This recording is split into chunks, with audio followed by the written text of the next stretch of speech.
오늘 여러분 주보에 보시면은요, 주보 천변에 보시면 주연절 일주라고 적혀 있습니다. 주연절 첫 번째 주일이라고 적혀 있는데요. 주연절을 간단히 설명하면 두 가지 의미로 설명을 할 수가 있습니다. 첫 번째는요, 동방교회, 우리는 이제 서방교회에 해당하는데요. 동방교회, 정교회라든지 이런 동방교회에서는 주연절을 성탄절로 지킵니다. 예수님의 탄생하신 날로 지키고 있고요. 서방교회에서는, 우리의 교회력에서는 예수님의 현현, 즉 나타나심을 이야기하는데 예수님이 세례를 받으셨다라고 이야기를 합니다. 성탄이든 세례든지 이 주연절의 의미는 나타나다라는 뜻이에요. 현현, 나타나다라는 뜻인데요. 그래서 주연절은 주님께서 우리에게 오셨습니다라는 것을 의미합니다. 주님이 우리에게 모습을 나타내신 것이죠. 임마누엘이신 하나님께서 우리와 함께 계십니다 라는 것이 이 주연절의 의미입니다. 그러면 이 주연절을 지키는 우리는 어때야 되는가? 주연절을 지키는 우리는 어때야 되는가? 주님께서 우리에게 모습을 보이셨던 것처럼, 주님께서 우리에게 모습을 보이셨던 것처럼 이제는 우리가 그리스도인의 모습을 이 세상 속에 드러내야 하는 것입니다. 하나님께서 우리와 함께 하시겠다는 것은 일시적이거나 혹은 어떠한 장소에 제한되는 일이 아닙니다. 언제나 어디서나 주님께서 우리와 함께 하시겠다라고 하는 약속입니다. 이 언제 어디서나라는 말은 지금 여기라는 말로 바꿀 수가 있습니다. 언제 어디서나 그러면 좀 멀리 있는 것 같아 보이는데요. 지금 여기 그러면 바로 이 시간에 우리에게 주어진 시간 같죠. 지금 여기 내가 있는 이 시간입니다. 그러나 마찬가지로 이 시간, 지금 여기 역시 이 순간이 교회라는 곳에 제한되는 것은 아닙니다. 내가 밥을 먹어도, 내가 길을 걸어가도, 내가 숨을 쉬어도, 잠을 자도, 고통 가운데 있어도, 고난 가운데 있어도, 아픔 가운데 있어도, 실망과 낙심 가운데 있어도, 혹은 내가 기쁨 가운데 있어도, 내가 소망과 희망 가운데 있어도, 내가 하나님이 원하는 모습, 하나님이 기뻐하지 아니하는 모습, 그런 삶, 다른 삶을 사는 순간에도 주님은 나와 함께 하신다는 것입니다. 그 말이 지금 여기라는 뜻이에요. 여러분, 예수님의 제자였던 베드로가 있습니다. 이 예수님의 제자였던 베드로는 예수님의 제자 중에서 가장 권세가 있는 사람이에요. 그렇죠. 그의 이름과 그의 삶 위에 교회를 세우시겠다라고 예수님께서 약속하셨습니다. 그런데 그렇게 장담했던 베드로가 예수님을 3번 부인하게 됩니다. 그냥 부인한 것도 아니고요. 나는 결단코 예수님을 부인하지 않겠습니다 라고 장담까지 했었는데, 그 절대 안 할 거라고 장담했었는데 그런 베드로가 예수님을 부인합니다. 그것도요, 어린 여자의 앞에서 부인해요. 여러분, 그때 베드로의 심정이 어땠을까요? 내가 예수님을 부인했구나 라는 것을 알아차렸을 때 베드로의 심정, 마태복음 26장 75절은 베드로가 심히 통곡하였다라고 기록하고 있습니다. 베드로는 지금 이 시간 후회한 것입니다. 여러분, 그런 베드로의 후회가 어떻게 되었을까요? 그런 베드로의 후회가 어떻게 되었을까? 요한복음 21장 17절의 말씀을 보면 그 모습이 기록되어져 있습니다. 베드로의 후회는 예수님 앞에서 새로운 고백으로 이어집니다. 예수님께서 베드로에게 3번 질문하는 장면이 요한복음의 마지막 장면인데요. 많은 학자들은 이 요한복음 21장 말씀이 후대에 덧붙여진 말씀이라고 이야기를 합니다. 여러분이 성경을 읽어보시면 아시겠지만 20장에서 요한복음은 실제적으로 끝납니다. 이 말씀을 기록한 목적, 의미 다 해서 마침표를 딱 찍어요. 그래 놓고 21장에서 새로운 내용이 시작이 됩니다. 그리고 장소에 대한 이야기도 틀려요. 요한복음 20장까지는 갈릴리 호수라고 얘기를 합니다. 그런데 요한복음 21장에는 디베랴 호수라고 얘기를 합니다. 지명을 다르게 사용하고 있는 거예요. 다른 시간에 기록되어진 문서가 덧붙여졌다라는 증거가 되는 거죠. 그러면 이 후대에 이 장면이 왜 덧붙여졌을까? 왜 첨부가 되었을까? 요한복음 21장은요, 온전히 베드로에 대한 이야기만 기록하고 있습니다. 앞서 예수님을 3번 부인했던 베드로의 믿음을, 베드로의 제자의 권리를 되찾아주는 내용이 21장에 기록이 되어 있습니다. 이 장면에 나오는 내용을 자세히 볼 필요가 있는데요, 예수님은 베드로에게 내가 나를 사랑하느냐라고 3번을 물으십니다. 첫 번째, 두 번째 질문에 베드로는 네, 내가 주님을 사랑합니다 라고 대답을 합니다. 3번 연거푸 물으시니까는요, 베드로의 대답이 흔들립니다. 요한복음 21장 17절 후반절에 보면 베드로가 근심하여 이르되 주님, 모든 것을 아시오매 내가 주님을 사랑하는 줄을 주님께서 아십니다 라고 대답을 하는 거예요. 베드로의 지난날의 후회는 지금 여기에서 회복이 됩니다. 내가 주님을 사랑합니다. 내가 주님을 사랑합니다. 내가 주님을 사랑하는 줄 주님께서 아십니다. 이 순간 이후에 베드로의 오늘과 베드로의 내일은 달라집니다. 요한복음 21장 18절 이후의 말씀에 보면 베드로의 순교에 대해서 예수님께서 말씀하세요. 그리고 나를 따르라 라고 말씀하십니다. 사랑하는 성도 여러분, 오늘 이 시간, 우리의 지금, 우리의 여기는 어떻습니까? 예배드리는 여기 말고 내가 살아가는 삶의 자리인 학교, 직장, 친구들과 만나는 그 시간, 그때 거기는 어떻습니까? 지금 여기처럼 주님과 함께한 시간을 살아가고 있습니까? 아니면 하나님 없는 곳에서 내가 살고 있습니까? 여러분, 베드로가 예수님을 3번 부인하던 그 순간에 하나님께서 베드로 곁에 계셨을까요? 계시지 않았을까요? 여러분, 계셨다라고 생각하지 않으십니까? 그잖아요. 하나님이 계시지 않는 곳, 하나님이 계시지 못할 시간이 있을까요? 그럼에도 불구하고 우리는 하나님 없이, 하나님 없는 곳에서 생활하는 순간들이 있다란 말이에요. 여러분, 베드로의 통곡을 생각하셔야 합니다. 베드로는 그 통곡으로 인해서, 그 후회로 인해서 돌이킬 수 있는 시간을 얻었습니다. 그렇습니다. 우리도 때로 하나님이 우리 곁에 계시지 않는다 생각할 때가 있습니다. 고통 속에 있을 때, 고난받고 있을 때, 암흑속같이 하나님을 불러도 응답하지 않으실 때, 기도가 끊기고 마음에 의심과 판단과 미움이 올라올 때, 지금 신앙의 암흑기를 맞으며 옛날 신앙만 떠올렸을 때, 그때가 그렇습니다. 하나님이 내 곁에 계시지 않는다, 아니 어쩌면 하나님이 계시지 않을지도 몰라 생각할 때가 있다는 이야기예요. 베드로처럼 예수님을 부인하며 사는 삶의 순간들이 날마다 매 순간 나도 모르게 나의 삶 속에 찾아와 나를 덮을 때가 있다란 말이죠. 지난주 우리는 귀신 들린 아이를 데리고 온 아버지와 예수님의 대화를 보았습니다. 나는 믿습니다. 나의 믿음 없음을 도우소서 외치는 아버지의 음성을 우리가 들었습니다. 아들을 고치지 못하는 제자들이 예수님, 왜 우리는 고칠 수 없습니까? 라고 묻는 질문에, 그리고 그 질문에 예수님은 뭐라고 대답을 하세요? 믿음이 없다. 믿음이 없다 책망하십니다. 믿음이 없다 책망하신 예수님의 이야기를 들었어요. 우리는 어떻습니까? 우리 이야기는 어디에 있습니까? 그 아버지의 외침, 나는 믿습니다. 나의 믿음 없음을 도우소서, 이 음성에서 주님의 도우심을 구하는 저와 여러분이 되기를 축복합니다. 이 외침을 통해 예수님은 그 믿음은, 여러분, 예수님이 믿음 없다라고 말씀하신 것은요, 병을 못 고쳤다라는 것이 믿음 없다는 얘기가 아니에요. 믿음 없다라는 것, 이런 유는 기도에서밖에 나올 수 없다라고 하는 이야기는 병 고치는 기적이 기도에서 나온다는 이야기가 아닙니다. 제자들의 믿음 없음을 질책하시는 예수님의 말씀이, 이런 유는 기도에서밖에 나올 수 없다라는 것입니다. 오늘 우리는 시편 139편 말씀을 읽었습니다.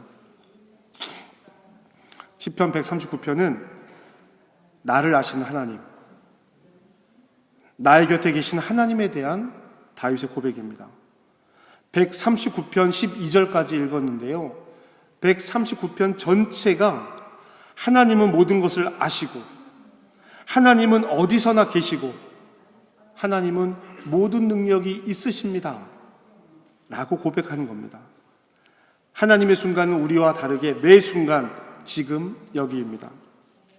다만 우리가 그 순간을 외면하는 것입니다. 하나님은 한 번도 나를 떠나신 적이 없으시고, 하나님은 한 번도 나를 멀리 하신 적이 없으십니다. 하나님은 그런 분이십니다. 이 시편을 찬찬히 읽어보면은요, 다윗의 억울하고 속상한 마음이 느껴집니다. 다윗은 이 시편으로 하나님께서 자신을 변호하시도록 자기의 사정을 다 알고 계시는 하나님께 지금 내 사정을 좀 알아달라고, 내 마음을 알아달라고 탄원하고 있는 거예요. 자신의 생애 전부를 아시는 하나님 앞에 자신의 결백, 죄의 없음을 고백하고 있습니다. 죄가 없고 결백한데 자신의 삶은 늘 쫓겨야 되고요, 죽음의 위기를 넘겨야 합니다. 얼마나 억울하고 속상하겠어요. 다윗은 자신의 일상, 생활의 전부, 이 세세한 부분까지 모두 알고 계신 하나님, 자신이 말하지 않는 것까지, 자신의 생각까지도 다 알고 계신 하나님께 기도하고 있는 것입니다. 다윗은 고백합니다. 하나님은 모든 것을 아십니다. 내가 앉고 내가 일어서는 것을 아십니다. 내 행동만 아는 것이 아니라 멀리서도 나의 생각까지 아십니다. 내 혀에 있는 말을 아십니다. 내 모든 길과 내가 눕는 것을 보십니다. 내 모든 행위를 아십니다. 주께서 내 앞과 뒤를 둘러싸고 내게 안수하셨습니다. 그리고 이어지는 7절의 말씀입니다. 우리 7절 말씀 함께 읽겠습니다. 7절입니다. 함께 읽겠습니다. 시작. 내가 주의 영을 떠나 어디로 가며 주의 앞에서 어디로 피하리이까. 아멘. 우리는 하나님을 피할 수 없습니다. 하나님이 계시지 않는 곳이 없기 때문입니다. 하늘로 올라가도, 땅속으로 내려가서 자리를 잡아도 그곳에 하나님께서 계십니다. 내가 새벽 날개를 치며 저 먼 바다 끝에 가 있어도 거기서도 주의 손이 나를 인도하시며 주의 오른손이 나를 붙드십니다. 하나님은 그렇게 나와 함께 하십니다. 여러분, 이 시편에서 내가는 다윗입니다. 나는 다윗이에요. 이 나를 다윗의 이야기가 아니라 내 이야기, 내 고백으로 바꿔서 읽어보세요. 다윗의 고백이 아닌 내 고백으로 읽어보세요. 여러분, 11절 말씀을 함께 읽겠습니다. 11절입니다. 시작. 내가 혹시 말하기를 흑암이 반드시 나를 덮고 나를 두른 빛은 밤이 되리라 할지라도. 아멘. 내가 말하는 거예요. 다른 사람이 나를 그렇게 향하게 해서 말하는 것이 아니라 내가 그렇게 말할지라도. 이 공동번역으로 읽어드려 보겠습니다. 어두움 보고 이 몸을 가려달라고 해보아도, 빛 보고 밤이 되어 이 몸 감춰달라고 해보아도. 여러분, 좀 더 이해가 되지 않으십니까? 내가 혹시라도, 내가 다윗이 얘기하는 거예요. 내가 혹시라도 어두움에게 나를 가려달라고 요청할 만큼 힘들고 고통스러워도 이 어둠도 주님으로부터 나를 숨기지 못합니다. 주님 앞에서는 어둠도 어두움이 아니고 밤도 대낮처럼 환합니다. 하나님께는 빛도 어둠도 구별이 없기 때문입니다. 사랑하는 성도 여러분, 이 다윗의 고백이 저와 여러분의 고백이 되기를 주님의 이름으로 축복합니다. 이 깊은 고백이 저와 여러분의 고백이 되기를 축복합니다. 한 해의 출발점인 지금, 여기에서 지금 하는 이 고백이 한 해가 마무리되어질 때, 그때 거기서도 같은 고백이 되었으면 좋겠습니다. 여러분, 이 고백은요, 자기 합리화를 하는 고백이 아닙니다. 다윗의 고백은요, 철저하게 하나님 앞에 순종하는 이가, 하나님 내 마음 아시지요? 속상합니다. 화가 납니다. 원수가 밉습니다. 어쩌죠? 라는 한탄의 고백에 앞서 주님, 내 마음 아시잖아요. 나는 주님을 피할 곳이 없습니다. 그래서 이 속상한 마음도 하나님 앞에 다 드립니다. 말하지 못하는 이 아픔, 말하면 죄가 되는 이 마음, 이 말 하나님 다 아시잖아요. 하나님의 일을 가로막는 그 원수를 미워하는 마음에도, 그 마음에도 내가 악을 담지 않도록 나를 도와주세요. 간절한 마음을 담은 마음의 깊은 고백입니다. 이렇게 순종하는 삶을 선택하는 저와 여러분 되기를 축복합니다. 하나님께서 모든 것을 아신다고 고백하는 다윗은 이 고백을 통해서 자기가 저지를 수 있는 죄를 막고 있는 거예요. 이 고백이 단순한 고백이 아니라 자기 죄를 가로막고 있는 겁니다. 하나님께서 다 아세요. 다 아십니다.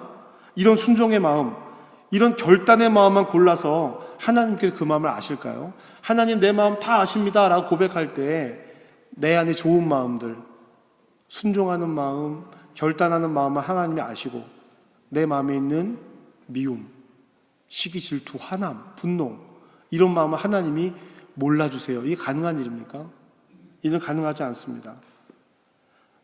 내가 들키고 싶지 않은, 말하고 싶지 않은 내용들, 그것까지도 다 아신다는 뜻입니다. 그래서 다윗은 모든 것을 아시는 하나님께 고백하는 것입니다. 그 고백을 통해서 자신을 경계하고 있는 거예요. 자신의 그런 죄가 드러나지 않도록. 하나님은 가끔은 안 하겠다고 주저앉는 사람들의 등을 떠밀어서 함께 하자라고 하십니다. 그러나 오늘 다윗처럼 하나님께서 더 즐겨 하시는 일은 하고자 노력하는 이에게 힘을 주시는 것입니다. 하나님께 이렇게 기도하고 노래하는 다윗을 보며 하나님께서는 어떤 마음이 드셨겠습니까? 어디 두고 보자. 네가 나한테 그렇게 얘기했지. 어디 두고 보자. 나에게 옳지 못한 일 하나라도 생기면 그땐 내가 정말 네 말대로 해줄 테니까 어디 한번 두고 보자고 두 눈을 부릅뜨고 다윗의 삶을 지켜보고 계셨을까요?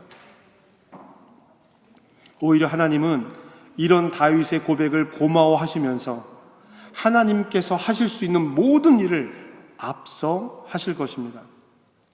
다윗이요, 때로는 그렇게 원하고 소원했던 성전 짓는 일도 다윗은 못했어요. 하나님이 막으셨거든요.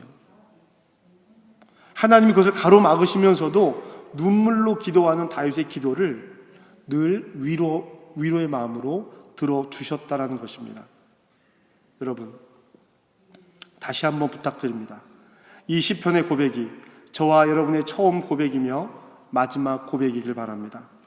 하나님께 힘을 구하며 예수와 동행하는 삶이 되기를 주님의 이름으로 부탁드립니다. 예수의 길을 걷는 평화의 공동체가 한민교회가 되었으면 좋겠습니다. 지금 여기 언제 어디서나 그리스도인의 삶을 선택하는 우리가 되었으면 좋겠습니다. 그 일이 비록 힘에 조금 버겁고 힘든 일이어도 그 삶을 선택하고 나머지는 하나님께 기도하며 도움을 구하는 우리가 되었으면 좋겠습니다.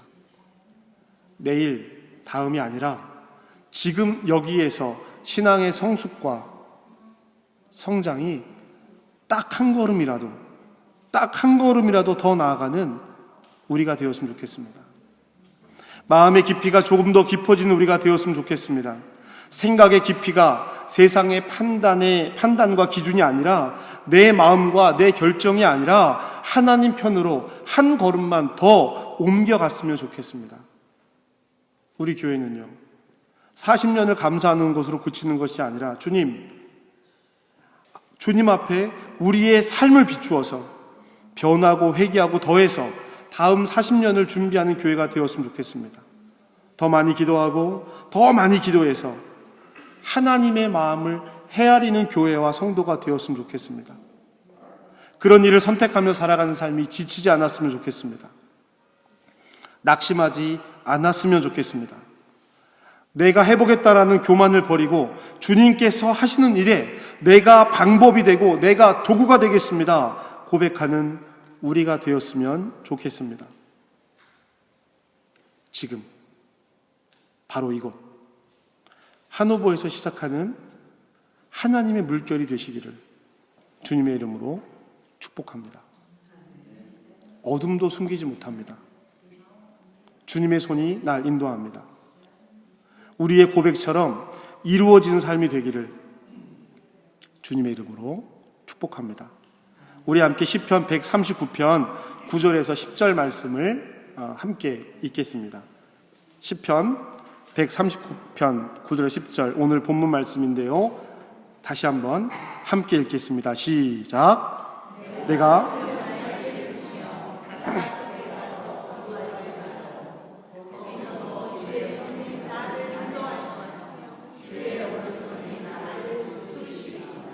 아멘. 길을 나서는 이를 위한 축복의 기도입니다.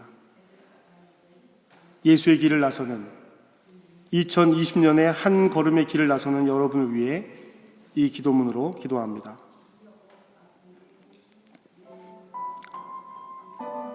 주님이 그대 앞에 계셔서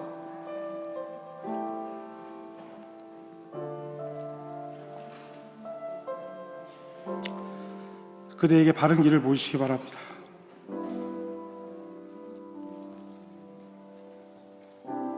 주님이 그대 곁에 계셔서 그대를 팔로 껴안아 지키시기 바랍니다. 주님이 그대 뒤에 계셔서 못된 사람들의 나쁜 계획에서 그대를 보존하시기 바랍니다. 주님이 그대 아래 계셔서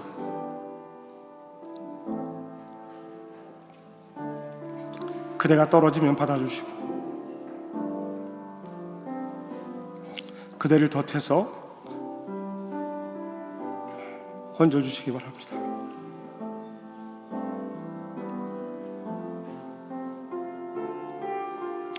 주님이 그대 안에 계셔서 그대가 슬퍼할 때에 그대를 위로하시기 바랍니다. 주님이 그대의 둘레에 계셔서 남들이 그대들을 덮칠 때 막아주시기 바랍니다. 주님이 그대 위에 계셔서 그대에게 복 주시기 바랍니다. 이처럼 그대에게 은혜로우신 하나님이 복 주시기 바랍니다. 아멘.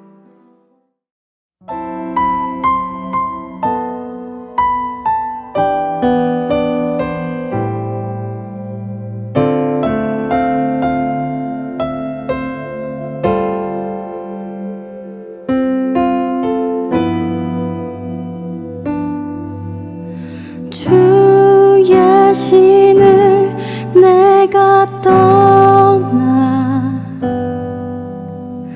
어디로 피하리까.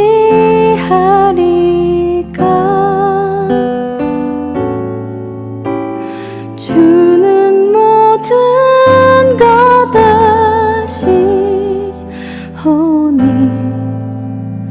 어디로 다니리까. 내가 새벽 날개 치면 저 바다 끝에 거해도 어둠도 숨기지 못하리라. 주님의 손이 날 인도해.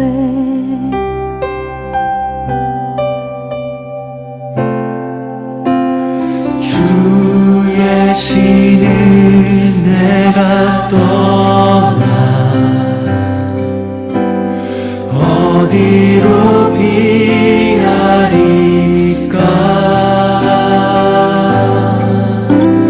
주는 모든 것 아시오니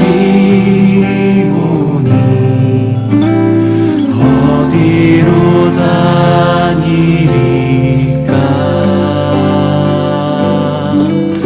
내가 새벽 날개 치